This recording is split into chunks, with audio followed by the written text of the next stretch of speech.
Kathmandu महानगरपालिकाको mayor र उपमेयरलाई हामी यो फर्मुला व्यवस्थापनको विषयमा कुरा गर्न जाँदा हामीलाई त्यहाँको स्वकीय सचिव भूदेव शाह भन्ने उहाँले हामीसँग मेयरलाई हामीलाई भेट्न दिएन। पहिला हामीलाई भेट्न दिन्थ्यो, अहिले भेट्न दिएन।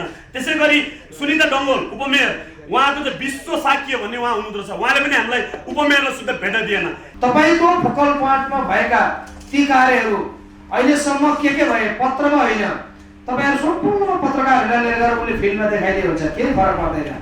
सिस्डोल र बन्चरी डाँडामा 17-18 वर्षको विकराल र उपत्यकाले खेप्न परेको विकराल समस्याको समाधान कसरी गर्न सकिन्छ भन्ने विषयमा नेपाल सरकार कहाँ पुगेको छ। जसरी उहाँले गरेका कुरा प्रमाणित भएर उहाँलाई हामीले पार्टीले जसरी कारबाही गर्यो, त्यसै गरी उहाँले अहिले बोलेको कुराहरू सत्य तथ्य प्रमाणित भयो भने त्यहाँ पनि कारबाही हुन्छ। उहाँ जो व्यक्तिलाई चाहिँ नाम लिनु भएको छ उहाँलाई चाहिँ केही स्पष्टीकरण सोध्ने पत्र हामी गर्दैछौँ त्यो टुङ्ग्याउँछौँ। महासभालाई नेपालको तर्फबाट मैले सम्बोधन गर्ने गरी कार्यक्रम तय भएको छ।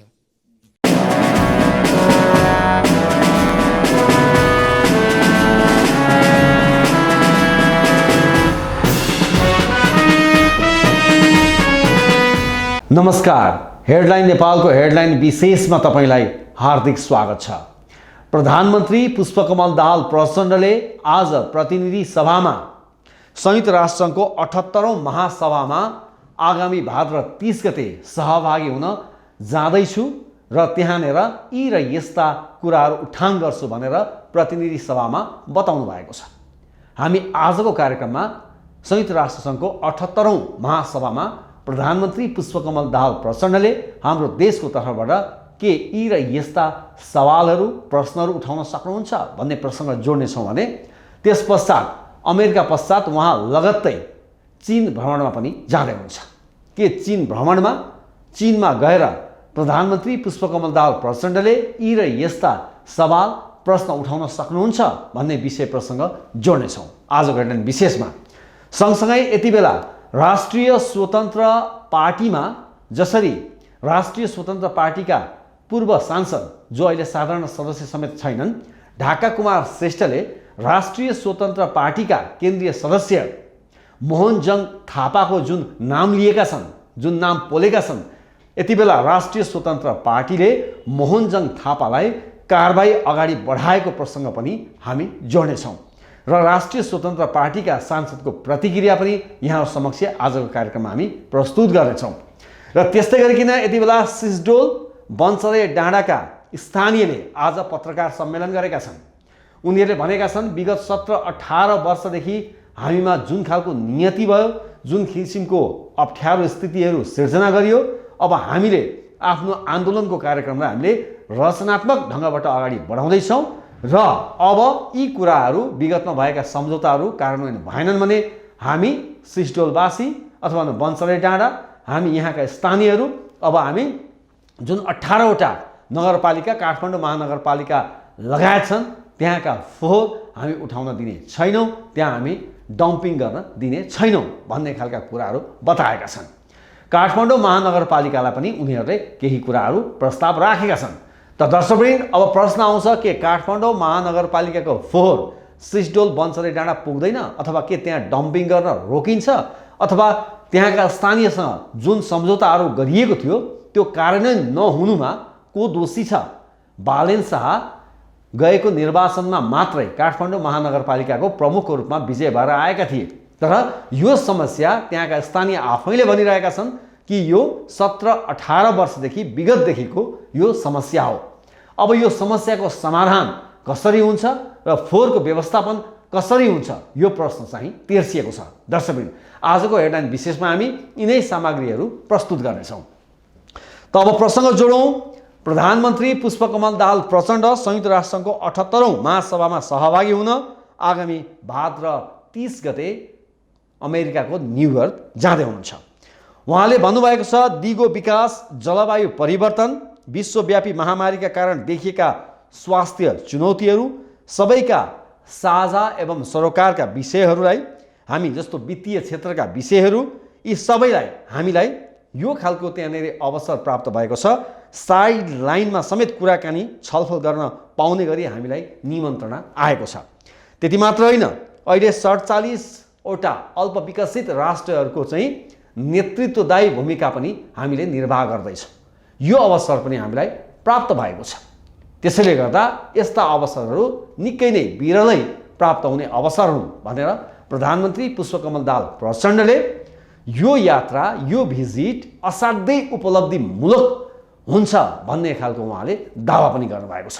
त दर्शकवृन्द, हामी केही प्रश्नहरू प्रधानमन्त्री पुष्पकमल दाहाल प्रचण्डलाई राख्नेछौँ आजको कार्यक्रममा।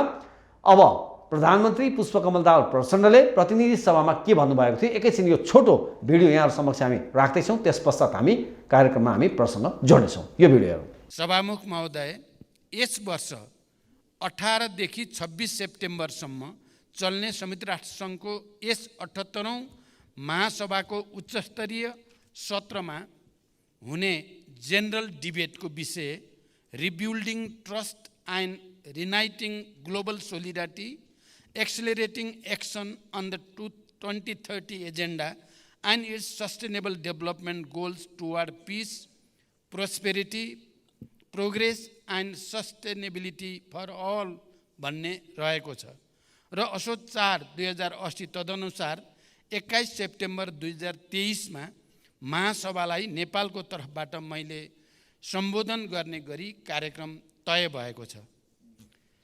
सो अवसरमा नेपालले हासिल गरेका राजनैतिक उपलब्धिहरूबारे अवगत गराउने, शान्ति प्रक्रियालाई तार्किक निष्कर्षमा पुर्याउन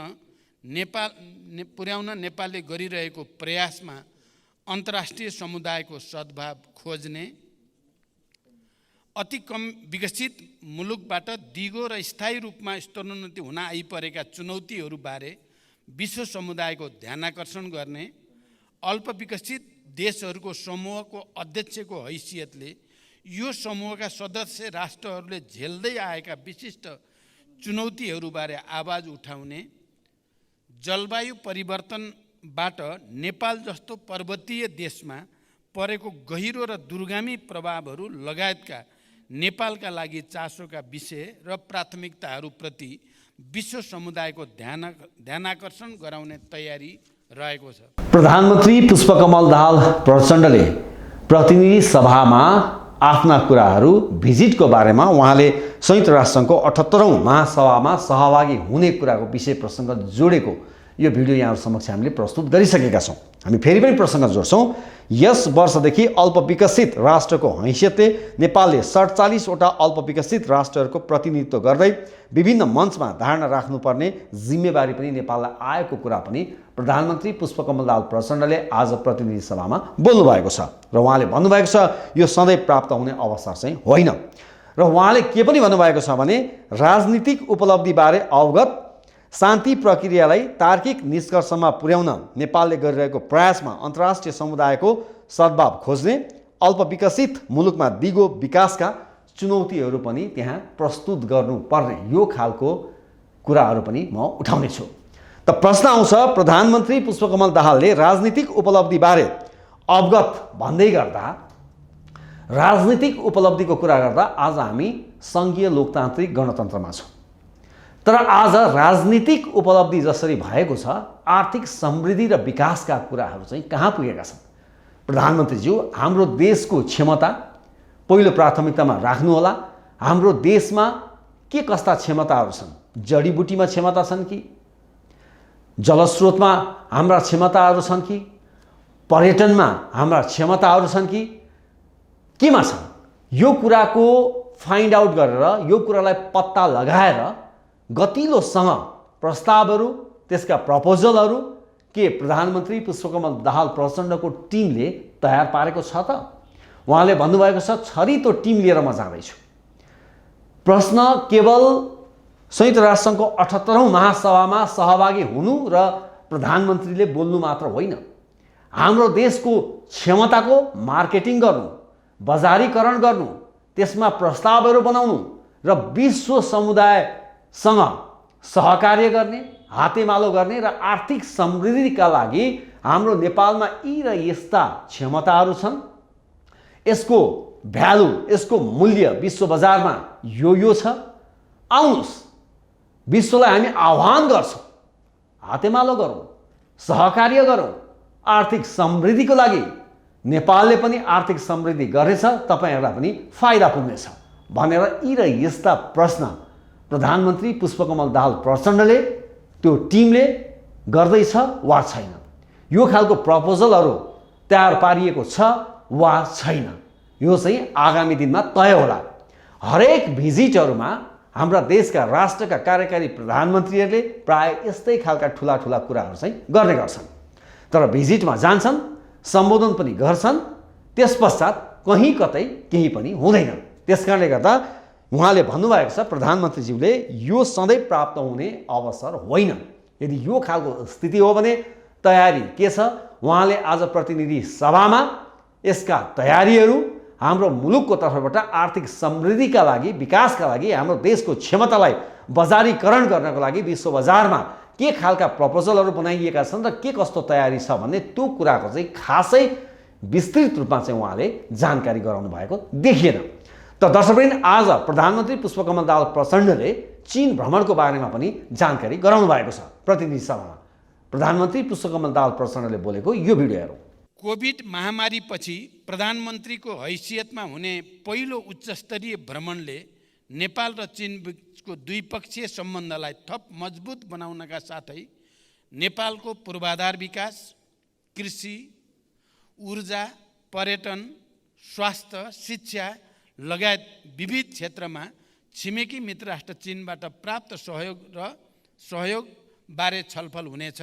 भ्रमणका क्रममा कोभिडको कारण नियमित हुन नसकेका द्विपक्षीय व्यापार नाका र परम्परागत सीमा नाकाहरू खोल्ने विषयमा समेत कुराकानी हुनेछ। प्रधानमन्त्री पुष्पकमल दाहाल प्रचण्ड आगामी असोज 5 गतेदेखि चीनको औपचारिक भ्रमणमा हाङजाओ जाँदै हुनुहुन्छ।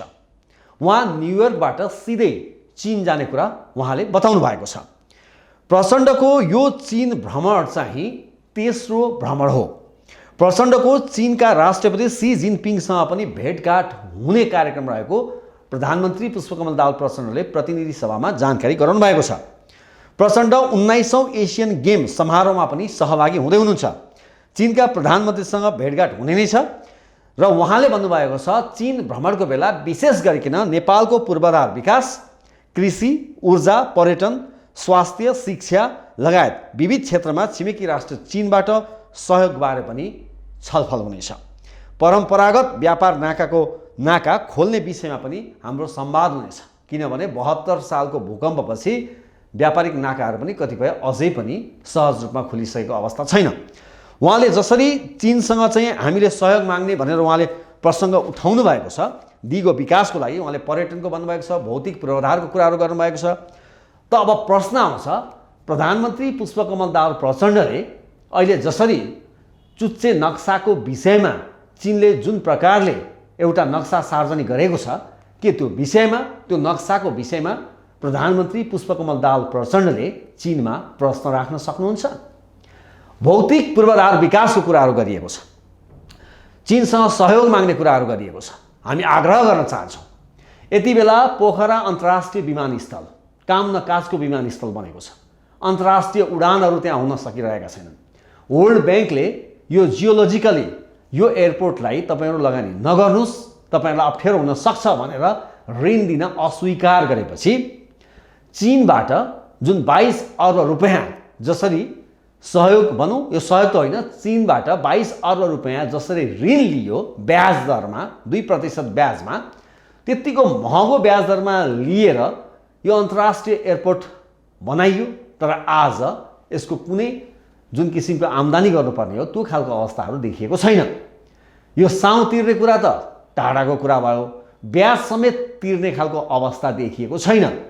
त भोलिका दिनमा यो ऋण हाम्रो मुलुकलाई निकै नै ठुलो भारी हुनेवाला छ। के यो विषयमा प्रधानमन्त्री पुष्पकमल दाहाल प्रचण्डले चीनसँग यसलाई चाहिँ निशुल्क गरिदिनुहोस् अथवा हाम्रो यो खालको स्थिति हो भनेर यो कुरा उल्लेख गर्दै यो कुरा त्यहाँ जानकारी गराउने अथवा राख्ने त्यो खालको हिम्मत प्रधानमन्त्री पुष्पकमल दाहाल प्रचण्डको टिमलाई रहन्छ कि रहँदैन? भौतिक पूर्वाधारको कुरा गर्दा यति बेला चितवनबाट बुटवल जाने सडक खण्ड हामी हेरौँ, अहिले यसको सम्पूर्ण निर्माणको जिम्मेवारी चीनले लिएको छ।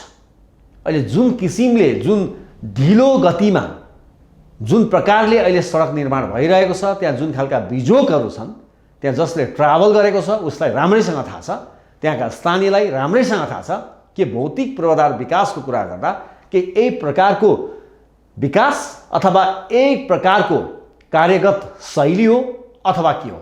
यसलाई सुधार्नको लागि प्रधानमन्त्री पुष्पकमल दाहाल प्रचण्डले त्यहाँ कुरा राख्नुहुन्छ कि राख्नुहुन्न।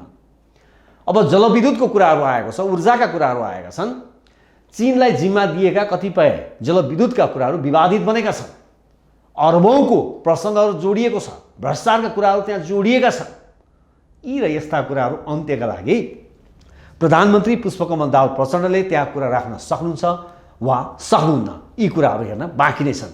र चीनमा पनि हाम्रो नेपालको जुन क्षमताहरू छ, चाहे हामी जडीबुटीका कुराहरू गरौँ वा अन्य दुर्लभ हामीसँग रहेका कुराहरू गरौँ, यी कुराहरूलाई चीनमा गएर व्यापारीकरणको लागि कुनै प्रकारको त्यहाँ सम्झौताहरू अथवा त्यो खालको कुराहरू राख्न सक्ने दम प्रधानमन्त्री पुष्पकमल दाहाल प्रचण्डले राख्न सक्नुहुन्छ वा सक्नुहुन्न, यो पनि प्रतीक्षाको विषय भएको छ।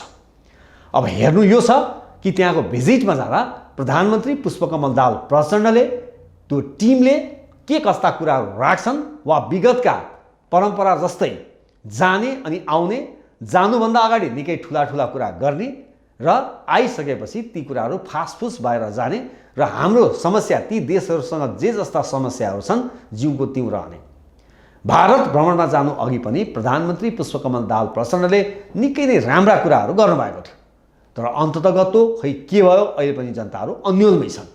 त्यसैले हामी आग्रह गर्न चाहन्छौँ चीन भ्रमण वा संयुक्त राष्ट्रसङ्घको महासभामा भिजिट गर्दै गर्दा बोल्दै गर्दा अब भने यो गल्तीहरू दोहोरिने छैन भनेर हामी आशा गरौँ, तर विश्वस्त हुने आधारहरू छैनन्।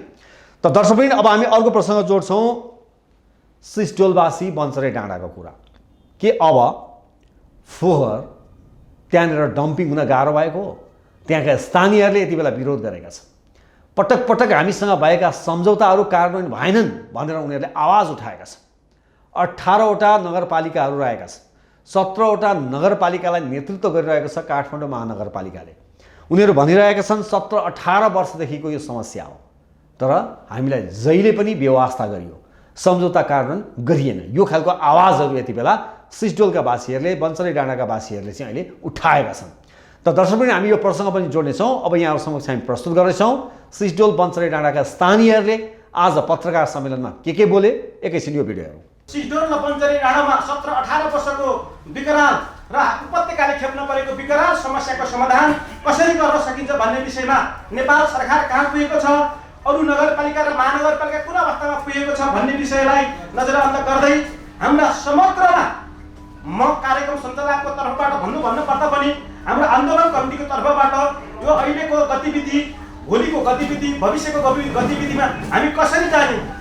प्रधानमन्त्री कार्यालय र शहरी विकास मन्त्रालयबाट फोहोर मैला बन्द नगर्नु अनुरोध गर्दै आएको पत्रको कारणले गर्दा हामीले आन्दोलनलाई चाहिँ सुचारू गरि नै रहन्छौँ र यसको चाहिँ अलिकति परिवर्तन गरेर आन्दोलनको चाहिँ स्वरूप परिवर्तन गरी यसलाई रचनात्मक रूपले चाहिँ आन्दोलन गर्ने निर्णय गरेका छौँ। पूर्णकालीन रूपमा ल्यान्डफिल हामी सदाका लागि बन्द गर्छौँ र नेपाल सरकारले हाम्रा कुराहरू आजसम्म सुनेन र भनेर हामीले ध्यानाकर्षण गराएका थियौँ र फलस्वरूप हामीले 11 गतेभन्दा पछाडि धेरै सरकारी कार्यालयहरू, प्रधानमन्त्री कार्यालयदेखि लिएर हरेक कार्यालयहरूमा हाम्रा समस्याहरूको बारेमा हामीले ध्यानाकर्षण गरायौँ र ध्यानाकर्षण गराइसकेपछि 1 गतेको बन्द आन्दोलन आउनुभन्दा पहिला नै नेपाल सरकार मन्त्री परिषदबाट र शहरी विकास मन्त्रालयबाट हामीलाई पत्राचार गरेर तपाईहरुको अहिलेसम्म भएका समस्याहरू हामीले निर्णय गरे पनि सम्बोधन गर्न सकिएको थिएन। अब तत्कालैदेखि शीघ्र कार्यान्वयनको प्रक्रियामा नेपाल सरकारले निर्देशन गरिसकेको सम्बन्धित मन्त्रालयले प्रक्रिया अगाडि बढाइसकेको हुनाले यहाँहरूले 1 गतेबाट गर्ने भनिएको आन्दोलन फिर्ता लिएर नेपाल सरकारलाई त्यहाँ सम्पूर्ण गर्नुपर्ने गतिविधिहरू आम नागरिकका पक्षमा, उपत्यकाको फोहोर मैलाको पक्षमा र त्यहाँ फोहोर मैलाले प्रभावित पारेको विषयवस्तुलाई समेटेर नेपाल सरकार अब समस्या समाधानको बाटो पहिलाएर हामी अगाडि गइसकेका छौँ। त्यसकारणले तपाईहरुले आन्दोलन स्थगन गर्न अनुरोध भनेर हामीलाई प्रधानमन्त्री कार्यालयबाट पनि पत्र प्राप्त भएको र शहरी विकास मन्त्रालयबाट पनि पत्र प्राप्त भएको हुनाले त्यही पत्रका आधारबाट अब हामीले आखिर त्यो कामहरू, त्यो सम्पन्न गर्ने कुराहरू, त्यो विगतका सहमतिहरू र अहिले हामीले प्रस्ताव गरेका कुराहरू वास्तविक रूपमा त्यो कार्यान्वयन गर्ने भनेको नेपाल सरकार नै हो, प्रधानमन्त्री कार्यालय नै हो र शहरी विकास मन्त्रालय हो। त्यस कारणले हामीले त्यसलाई ध्यानमा राखेर हाम्रो आन्दोलन स्थगित वा आन्दोलन नगर्ने भनेर हामीले आजको पत्रकार सम्मेलन तपाईँहरू मार्फत हामीले गरेका होइनौँ। हामीले यो आन्दोलनको मोडेल अथवा यसको रूप परिवर्तन मात्रै हो। हाम्रो आन्दोलन त्यहाँको कार्यान्वयनको अन्तिम चरणको अवस्था नभएसम्म हाम्रो आन्दोलनहरू रचनात्मक आन्दोलनहरू हुनेछन्। काठमाडौँ महानगरपालिकालाई चाहिँ लगायत 18वटा महानगरपालिकामा चाहिँ हामी दिनौँ, हामी एउटा टाइपको स्वरूप परिवर्तन भएको छ, हामी त्यो अनुसारले लागि पर्नेछौँ भन्ने कुरा आयो। अर्को काठमाडौँ महानगरपालिका, अस्ति हामी काठमाडौँ महानगरपालिका गएर काठमाडौँ महानगरपालिकाको मेयर र उपमेयरलाई हामी यो फर्मुला व्यवस्थापनको विषयमा कुरा गर्न जाँदा हामीलाई त्यहाँको स्वकीय सचिव भूदेव शाह भन्ने उहाँले हामीसँग मेयरलाई हामीलाई भेट्न दिएन। पहिला हामीलाई भेट्न दिन्थ्यो, अहिले भेट्न दिएन। त्यसै गरी सुनिता डङ्गोल उपमेयर, उहाँको चाहिँ विश्व साक्य भन्ने उहाँ हुनुहुँदो रहेछ, उहाँले पनि हामीलाई उपमेयरलाई सुद्धा भेट्न दिएन। कारण के हो भने उहाँहरू हामीसँग भेट्न उहाँहरूलाई मतलबै छैन। हामीले चुप लागेर बस्ने होइन, हामीले विभिन्न फोहोर त्यहाँ लिएर गएर विसर्जन गर्ने नगरपालिकाहरू, विशेष गरी नेपाल सरकारले 2078 साल फागुन 26 गते एउटा निर्णय गरेको छ, जसमा मुख्य सचिव शङ्करदास बैरागीको हस्ताक्षर भएको पत्र हामीलाई प्राप्त भएको थियो। त्यसमा मुख्य फोकल पोइन्टको रूपमा काठमाडौँ महानगरपालिकालाई चाहिँ तोकिएको छ। किन भन्दा हालसम्म त्यो फोहोर मैला व्यवस्थापन गर्ने कार्य र यो सम्पूर्ण काठमाडौँ महानगरपालिका लगायतका यी 18-19वटा नगरपालिकाहरूको चाहिँ त्यो व्यवस्थापनको जिम्मा, त्यो लिडिङ चाहिँ काठमाडौँ महानगरपालिकाले गर्छ। उसको गाडी घोडा, स्रोत साधन, जनशक्ति, त्यहाँको चाहिँ दक्ष मेन पावरहरूको चाहिँ म्यानेजमेन्ट उसले गर्छ। त्यस कारणले गर्दा हामीले चाहिँ काठमाडौँ महानगरपालिकालाई विशेष अनुरोध के गर्न चाहन्छौँ भने तपाईँको फोकल पोइन्टमा भएका ती कार्यहरू अहिलेसम्म के भए पत्रमा होइन, तपाईँहरू सम्पूर्ण पत्रकारहरूलाई लिएर गएर उसले फिल्डमा देखाइदिए हुन्छ, केही फरक पर्दैन। सिस्टोल र बन्सरे डाँडाका स्थानीयहरूले आज पत्रकार सम्मेलन गरेका छन्। पटक पटक सम्झौता गरियो, पटक पटक लागू गरिएन। काठमाडौँ महानगरपालिकामा प्रमुखको रूपमा बालेन शाह गएको स्थानीय निर्वाचनबाट निर्वाचित भएर आएका हुन्। तर यहाँको समस्या यो आजको होइन, यो वर्षौँको समस्या हो।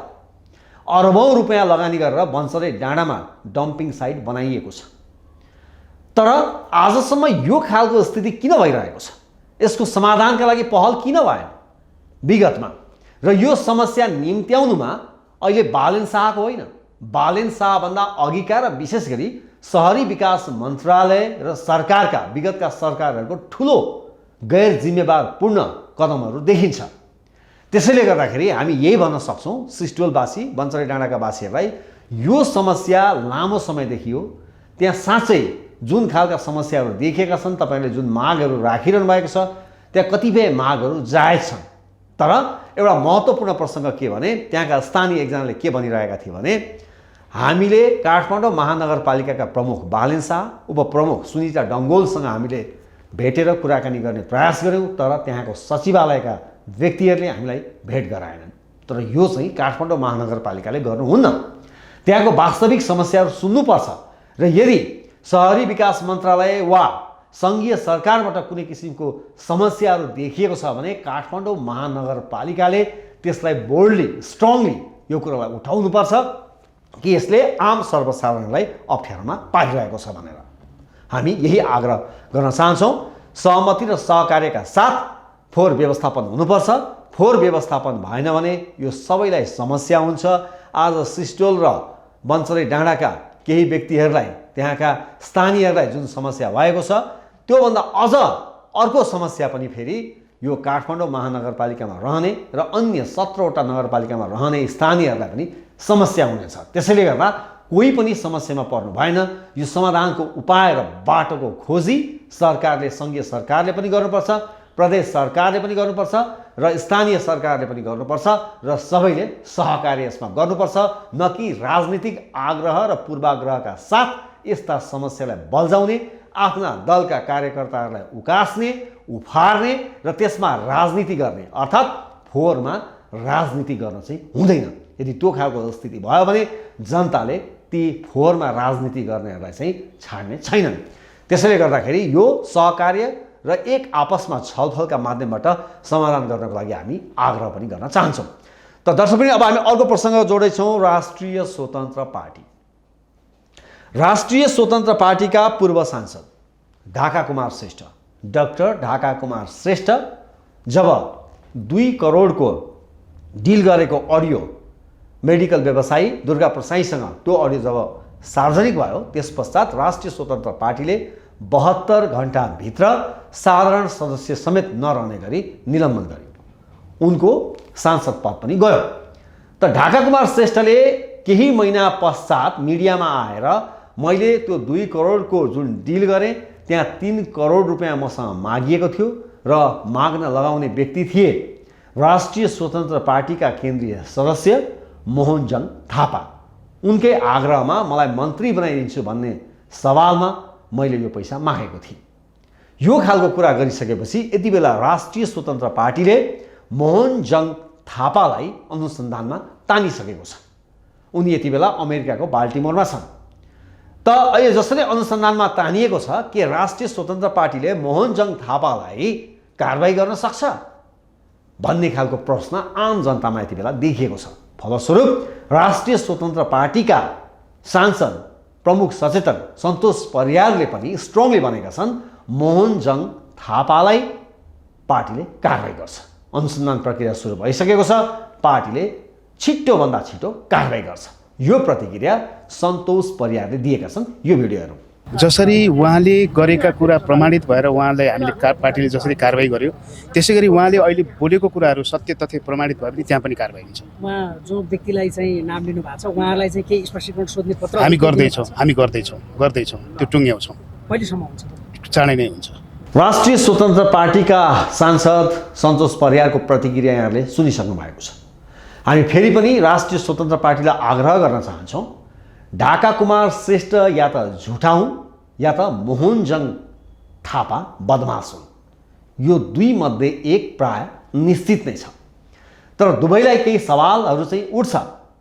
एकजना केन्द्रीय सदस्यले मन्त्री बनाइदिन्छु भन्दैमा डाक्टर ढाका कुमार श्रेष्ठ जो पढे लेखेका व्यक्ति पनि हुन्, उनले मेडिकल साइन्स पढेका छन्, यतिका व्यक्तिले कसरी पत्याए?